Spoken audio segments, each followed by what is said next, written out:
Let me ask you something gently. When was the last time you truly felt at peace in your own home?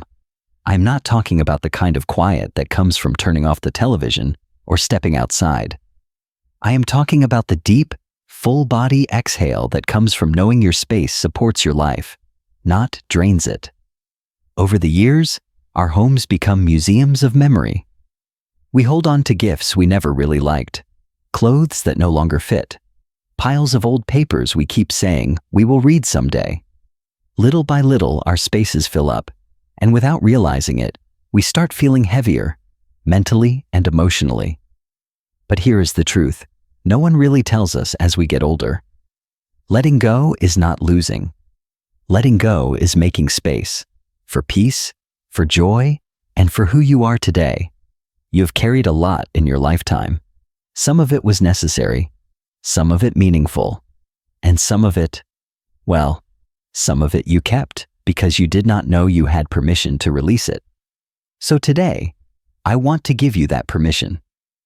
Together, we are going to walk through 10 things you may be holding on to in your home. These things are not bad or wrong. In fact, many of them come with good intentions. But if they are no longer serving you, if they are weighing you down, if they are filling your shelves but not your heart, then it is time. And no, this is not about becoming a minimalist. This is not about getting rid of everything. It is about choosing what truly matters to you now. At this point in your life, your home should feel like a sanctuary, not a storage unit. It should feel light, open, and welcoming, not crowded with things you no longer use or love. So as we go through this list, I invite you to be kind to yourself. Do not rush. Do not feel pressured.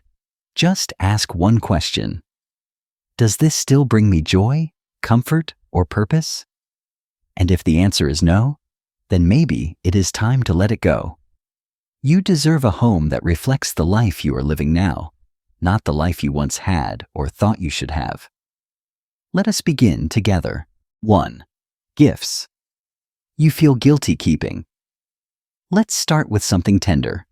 The gifts you feel guilty keeping. You know the ones. The decorative bowl from a cousin who visited once. The scarf from a friend that never suited your style. The kitchen gadget from a grandchild you love dearly, but never actually use. It is easy to think, I can't get rid of that. It was a gift. But let me tell you something important. A gift is meant to bring you joy, not obligation. Once it has been received, its purpose has already been fulfilled. The giving was the loving act. The keeping is not required. And I know, it can feel almost disloyal to let go of something someone gave you. But ask yourself, is that object bringing you comfort now? Or is it simply sitting in a drawer, collecting dust and whispering guilt every time you see it? The truth is, the person who gave it to you probably just wanted you to smile. And if the item no longer does that, then its job is done. Letting go of a gift does not erase the relationship or the memory. It simply creates space in your home and in your heart for the things that do matter to you now. So here is what I suggest. Take a quiet moment. Pick up one of those gifts. Hold it in your hands. Thank it for the love it represented.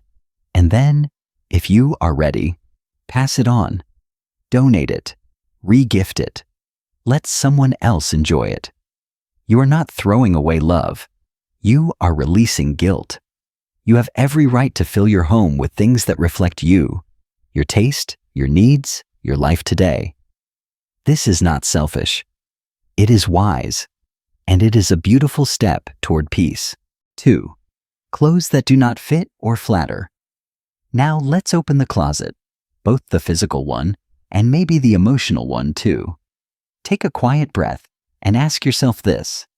How many pieces of clothing are hanging in there that you have not worn in years? Clothes that do not fit. Clothes that do not feel good. Clothes that were once part of a different time, a different version of you. We all have them.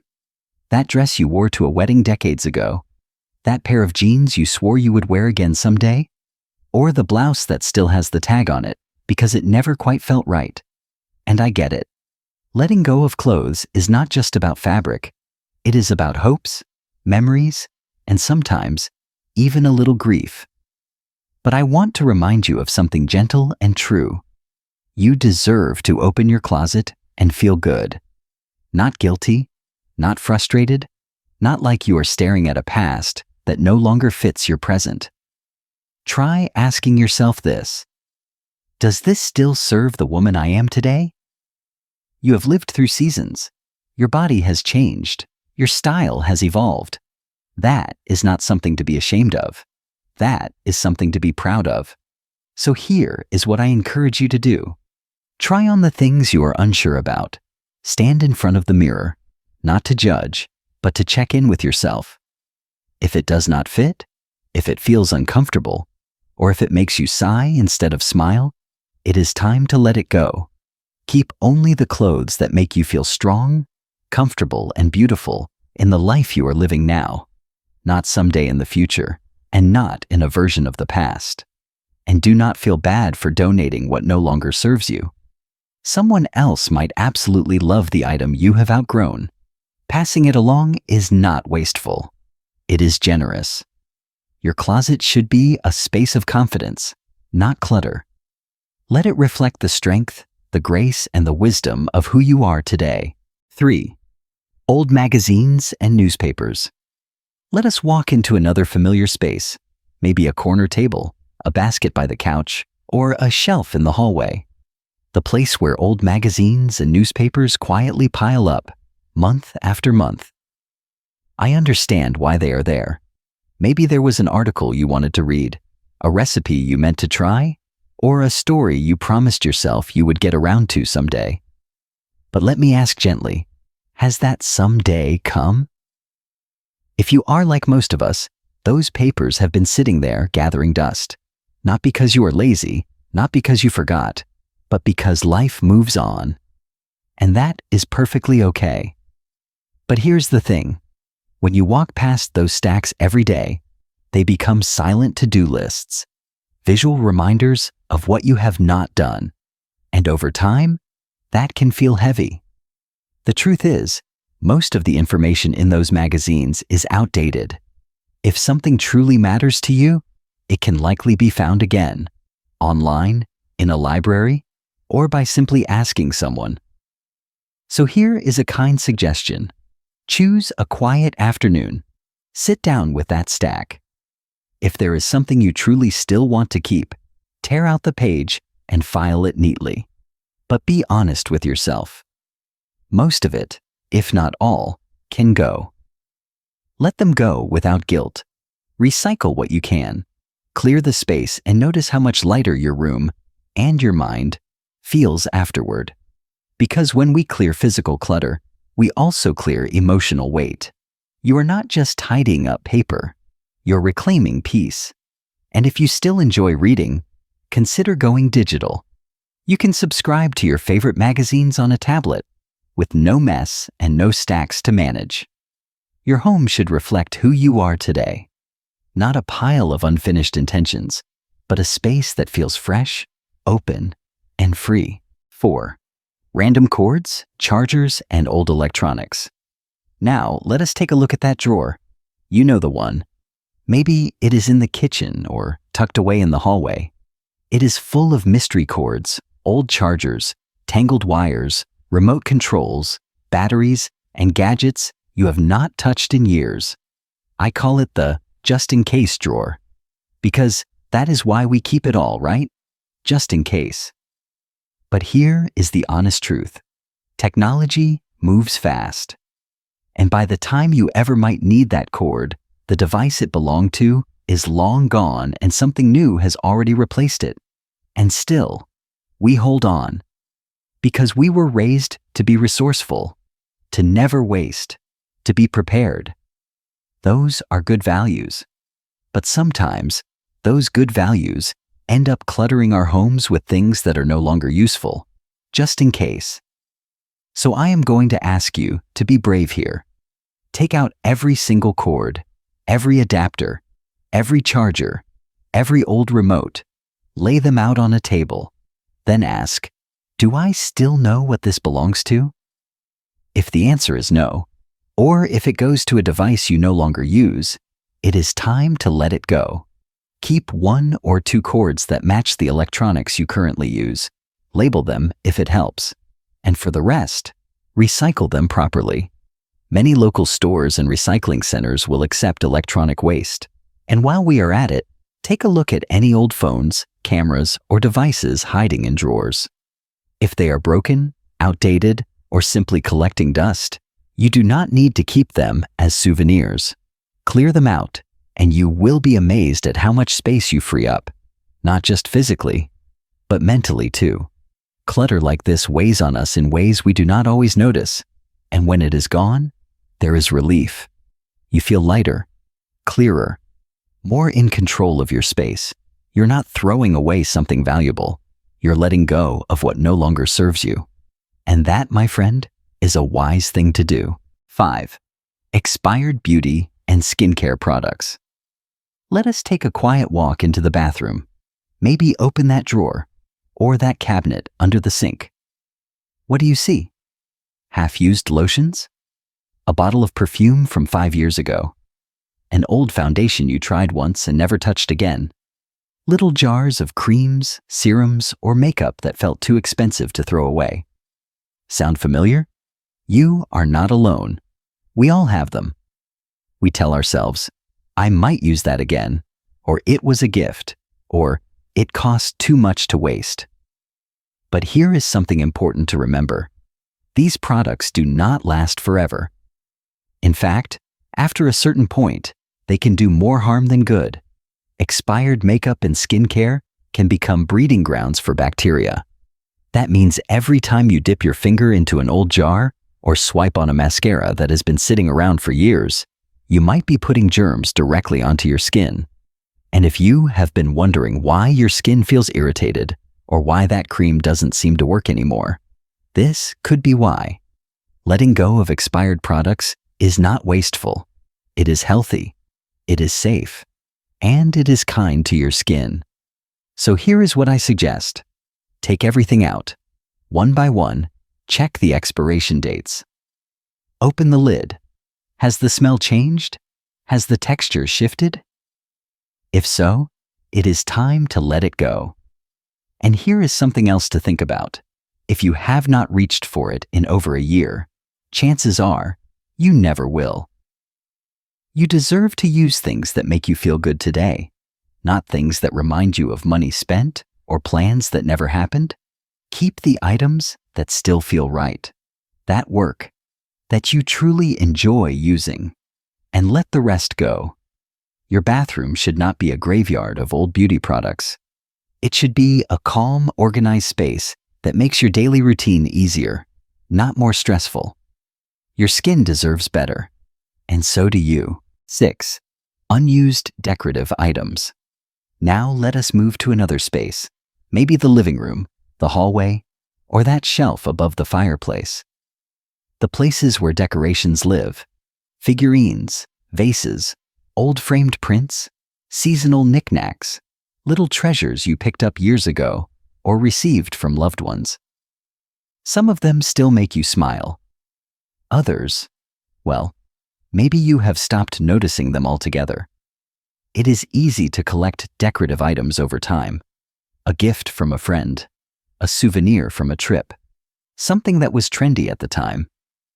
But eventually, our shelves get crowded, our tables stay dusty, and our homes begin to feel less peaceful and more full.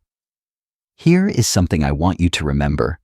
Just because something looked nice once or had meaning in the past does not mean it still belongs in your home today. Ask yourself, when was the last time I looked at this and truly felt joy? Does this still reflect who I am and what I want my space to feel like? Sometimes we hold on to items not because we love them, but because we feel guilty letting them go. But your home is not a museum. It is a place to live, to breathe, to feel calm. Letting go of decorative clutter does not mean you are being cold or careless. It means you are choosing peace over pressure. It means you are giving yourself permission to curate your space with intention. You do not need to fill every shelf or cover every wall. In fact, when we clear the visual noise, the items that do matter stand out more.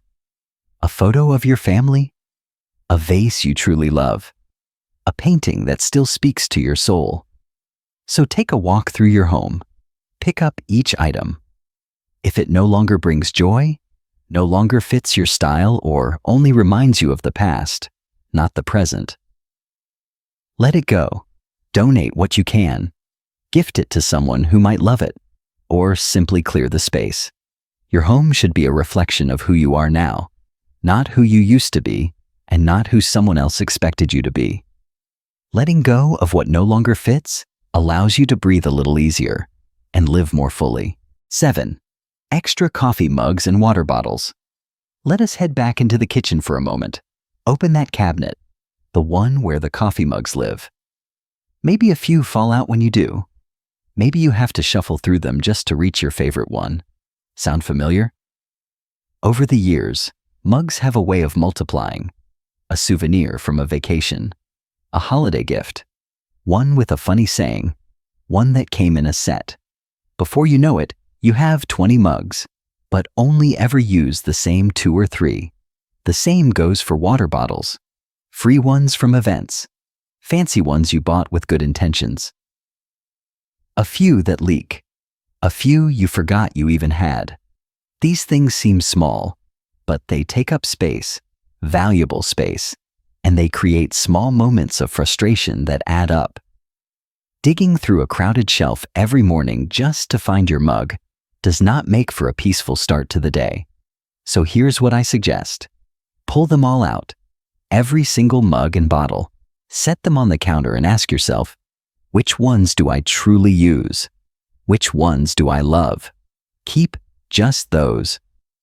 The rest? Let them go.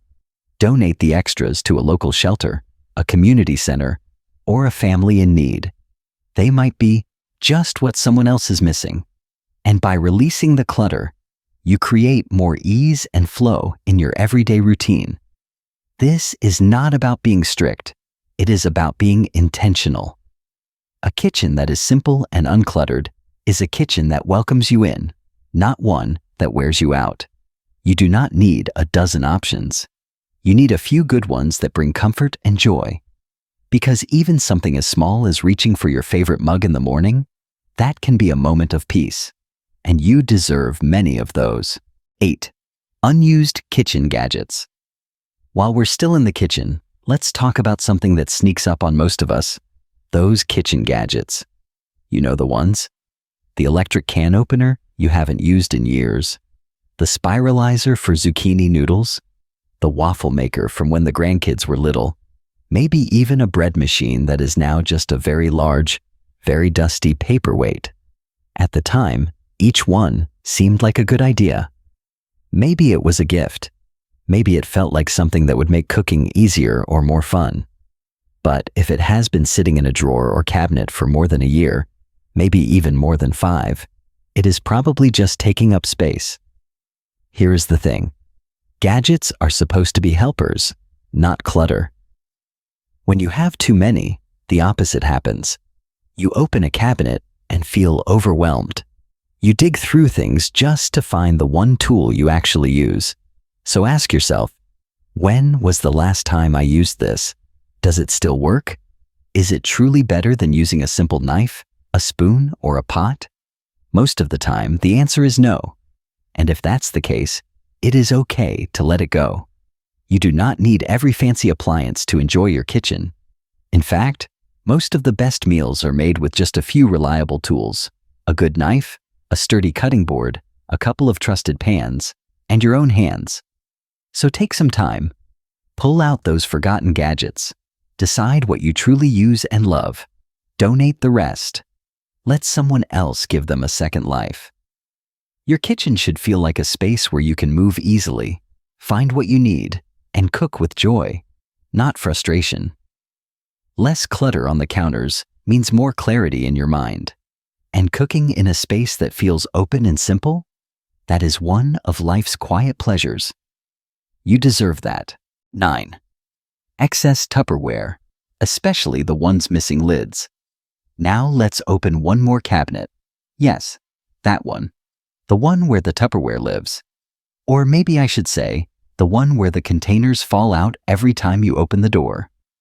It happens to all of us. You start with a neat little set, a few containers with matching lids. Then, over time, things go missing. Lids get lost. Containers get stained or warped. You buy more just to have enough. Before you know it, you have a mountain of mismatched pieces, and none of them seem to fit. And here's the truth. You probably use the same few containers over and over again. The rest? They just take up space, cause stress, and make organizing the kitchen harder than it needs to be. So here's what I suggest. Take a moment, just one afternoon. Pull everything out, every single lid, every single container. Spread them out on the counter. Then start matching. If a container has no lid, let it go. If a lid has no bottom, same thing. If something is cracked, stained, or smells odd, it's time to part ways. Keep only the best ones, the ones that stack well, that seal tightly, that you actually use. You don't need 20 food containers. You need a few good ones that work and make your life easier. And if you've been meaning to switch to glass containers or better quality BPA-free plastic, now is a good time. It's not just about tidiness, it's about your health and peace of mind. Imagine opening that cabinet and seeing everything in its place. No more digging, no more falling plastic. Just what you need, ready when you need it. That's not just cleaning, that's creating ease in your daily life. And after everything you've done for others, you deserve ease. 10. Old, worn-out towels and linens. Let us finish with something simple, but surprisingly powerful. Your towels, sheets, and linens. When was the last time you really looked through your linen closet? If you are like most people, you probably still have towels that are frayed at the edges, discolored, or stiff, no matter how many times you wash them. Sheets that have lost their softness. Pillowcases with stains that never quite came out. And yet, we keep them. We tell ourselves, they still work, or I'll use them for cleaning, or what if someone needs them? But here's the truth. Your home is not a backup supply closet. It is your sanctuary, and you deserve comfort every single day. Fresh, soft towels and clean, cozy sheets are not luxuries. They are part of caring for yourself. When you wrap yourself in a towel or lie down at night, you should feel good. You should feel taken care of. You should feel peace. And here's something that might make it easier to let go.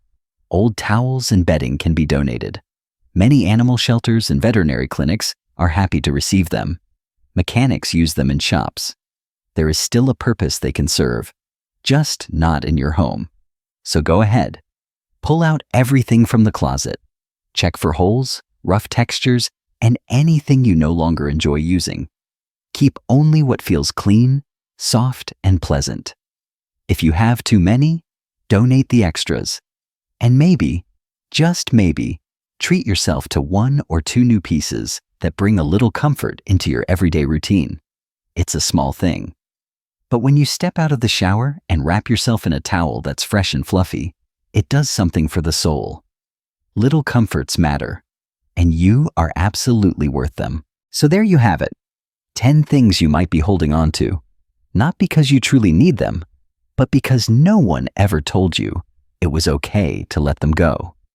And now, maybe for the first time, you have that permission. Letting go is not about being harsh or getting rid of everything. It is about choosing what matters most now. It is about making room for calm, for joy, for your current life. Not the life you had 20 years ago, not the one someone else imagined for you, but the life you are living today. A home that feels light, peaceful, and personal is one of the greatest gifts you can give yourself. And remember, this is not a race. You do not need to tackle everything in one day. Start with one drawer, one shelf, one corner. Move slowly. Be kind to yourself. There is no right or wrong way to do this, only what feels right for you. Before we go, I want to ask you something. Which item on this list do you find the hardest to let go of? And why? I would love to hear your story. I read every message you leave, and your words help others feel seen and understood. You have already done so much for others in your life. Now it is time to create a home that takes care of you. You're not just decluttering. You are reclaiming space. You're choosing peace. And that, my dear friend, is a beautiful thing. Until next time, take good care of yourself and your space.